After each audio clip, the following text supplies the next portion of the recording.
but God still loves you. Let me show it to you. If you've got a Bible, turn to Hosea chapter 11. And for those of you who don't know, the book of Hosea is all about this man Hosea who was asked to marry a prostitute called Gomer. And Gomer was going to be unfaithful. She was definitely going to cheat on Hosea. And Hosea was asked to marry her anyway to show a picture of how Israel, of how God's people were unfaithful to God. And in these verses, God is saying, even though you've sinned, even though you've messed up, even though you've ran away from me and rebelled, I still love you. Listen to this. Hosea chapter 11 verse 8 says, "How can I give you up, O Ephraim? How can I hand you over, O Israel? How can I make you like Admah?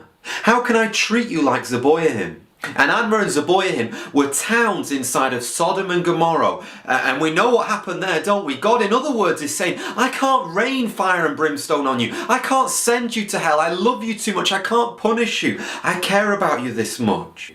Do me a favour, every single one of you, I want you to use your imagination. Some of you, it might not be hard to do, but you're a mother, you're a father. And here we are, you've got a son and a daughter, and you remember them when they were a child in the womb. You saw the scan, you loved them to pieces. As they grew up, you fed them, you read bedtime stories to them, you educated them, you did everything, you loved them to pieces. But then when they got to 17, 18, 19 years old, they rebelled against you. They began swearing, they began getting angry, they were aggressive with you, they had parties, they went out with different people, sleeping around, they did wicked, horrible things.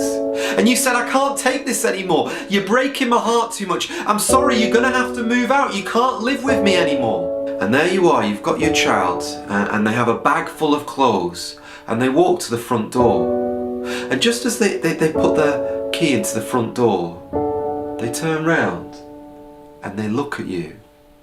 And then suddenly the heart of God, the God-given conscience which dwells within us all, cries out, how can I give you up? And you hold your son in the arms, and you wrap your arms around your son or daughter and say, I can't give you up, I love you too much. And that is how God sees you, believer. At your very core, in your very epicenter, you are a son or a daughter of the Most High God. You were bought with a price, and God has loved you with an everlasting love. You were chosen since the foundation of the earth, and He loves you to pieces. Even though you've rebelled, even though you've done these wicked things, He loves you because you are cleansed, you are forgiven, and He will not give you up. You might have lost the joy of your salvation, but you will not lose your salvation itself. God still loves you.